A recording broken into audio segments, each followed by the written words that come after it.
The House of Commons, UK Parliament, Jessica Taylor, PA, Theresa May's Brexit deal looks set to be put to the vote on Tuesday, the culmination of a heated five-day debate in Westminster.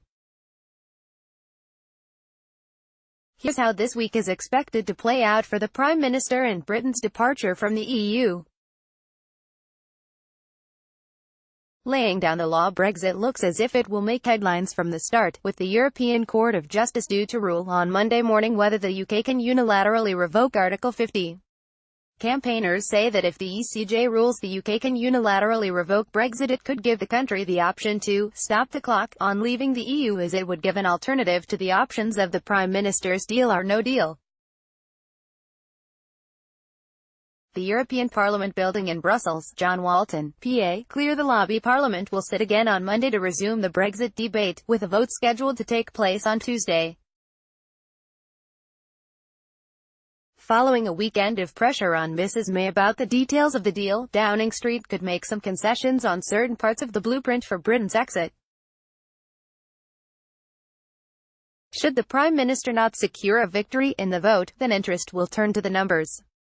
Conservatives could send the 48 letters needed to the 1922 committee to force a leadership contest, and Labour could also table a vote of no confidence in Mrs May.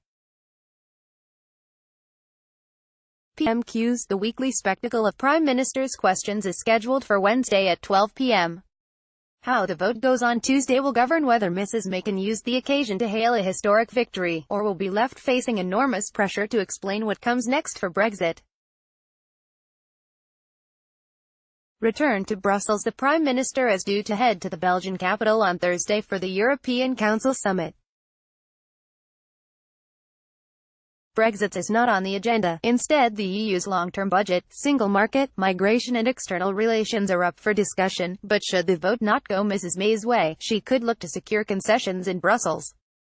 The Supreme Court has to rule on whether the EU exit bill passed by the Scottish Parliament in March is constitutional. Fiona Hanson, PA, Court in the Act, the highest court in the UK, the Supreme Court, will rule on Thursday on a challenge brought over Brexit legislation passed by the Scottish devolved administration.